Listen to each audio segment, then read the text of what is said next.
Continuing our reading in Hellbent for Election by Phyllis Speshock, Chapter 3. The words were no sooner spoken than I stood in the office of the chief counselor. The offices were identical, but the chief counselor's face was blurry, and his garment trimmed with tarnished silver. He looked strangely out of place. "That was done in a twinkling," I said. "I suppose procedures quicken as we become able to accept the non-existence of time." "Quite right." The voice was masculine sounding.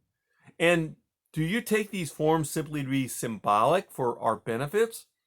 "Right again." "And the fact that your face is not clearly discernible indicates that I have taken a step backward instead of forward?" "Yes." "And the silver is exchanged for gold to show that I am close to forfeiting the more precious?" "Very perceptive, Hellbent." "Why then is the note affixed to me?" "A reminder, Hellbent, that your heart is to be that of a child, even if your head is not." I laughed. "I have neither. I shed them down below. By now my former veins are filled with formaldehyde."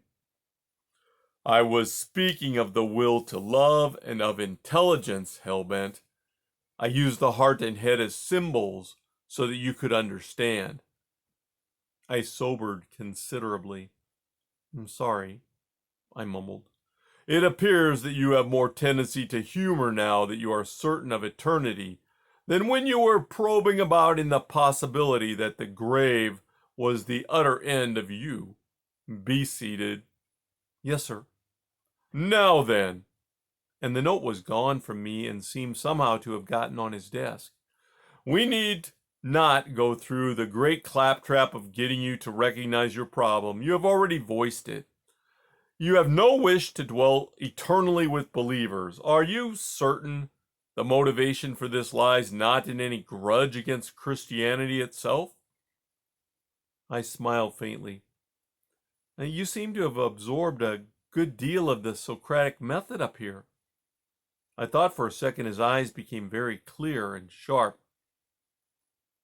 "Or he of ours," he snapped. "But stick to the issue." "I have no grudge exactly against Christianity, certainly no argument." "Which means?" "Which means I have believed and accepted it, but do not particularly like the condition as regards my so-called brethren." He grunted. Are you honestly so foolhardy as to think conditions happier in hell?" That would depend upon one's definition of happiness. If one sought only comfort, then no. But if one sought peace, then yes." "Oh, great sordid blasphemy!" he cried. "You dare say that up here? You dare question the state of peace?" I do not question the state of peace," I said. I only maintain that it must have come about by force, which is no peace at all. Extremely few of the believers I knew progressed far enough to live in mutual loving peace without pretense." "Would you expect us to refuse admission to those without perfect qualifications?" "No, of course not. Nor do you. I simply said I do not have the stomach to live with them. In fact," I grinned, "I have no stomach at all."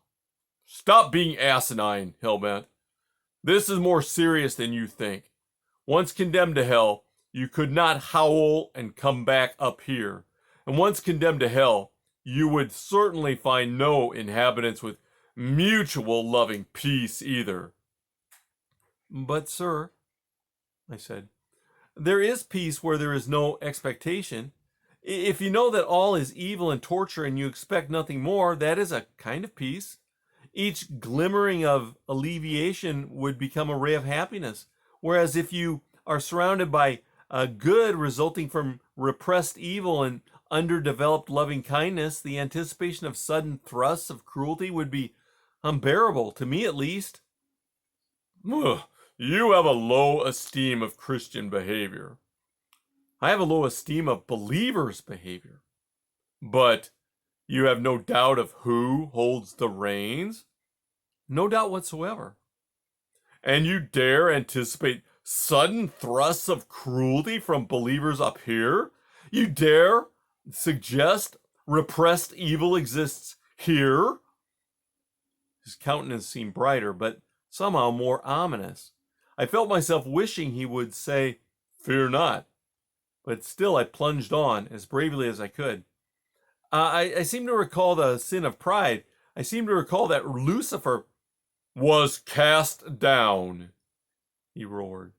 And suddenly there appeared in his hand a drawn sword. His visage was dark and dreadful in extreme contrast to the glare of his raiment. I wanted to back away, but I was hypnotized by a realization. He's not God's opposite at all, I heard myself saying. He is only one of you gone bad. Absolutely. And you dally with thought of joining his forces? But surely, I said, as your desire is to be taken away from him, so is my desire to be separated from those of my kind whose tactics I loathe. He was cast out, but I must commingle eternally? I do not justify the actions of my opposites, unbelievers. I only contend that there is innocence where evil abounds, and a surety of evil where innocence is a pretext. He thrust the sword away in a gesture of impatience, and it disappeared. Then he sat down behind the desk and twiddled his thumbs. Relax, Hellbent, he said. And then I understood that all his action had been therapeutic. Apparently, I said with apology, I am beyond redemption by logic or fear. Apparently, he said. Apparently I will need some claptrap of talking it out, or else expulsion. My belief has placed me in a strange predicament. We are used to strange predicaments, he said. Nothing is impossible up here. The ticklish part lies in effecting a cure involving your free will. Before assigning you to an individual counselor, I should like to clarify one point. Exactly what, in your estimation, is believers' behavior? Do you class it as a behavior which pleases believers? No, sir, not at all. I class it as behavior which will preserve Christianity. Christian behavior is the ideal of which believers' behavior feigns? Yes, sir, precisely. And evil is most successful masqueraded as shallow piety. Better then to be outwardly admittedly evil? Yes, sir, for I sincerely believe the imprints upon the central core to be less ugly for a sin already discovered and expiated on earth than for one stealthily concealed or worse yet disguised as righteousness. You are saying that many good people go to hell and many bad ones come up here? Too many, both ways. And mere belief is the hinge which swings them from one way to the other? Yes, sir. He took a deep breath. I can see that your individual counselor will jolly well need a briefing. And I noted for the first time a twang of mirth. And that's the end of chapter 3.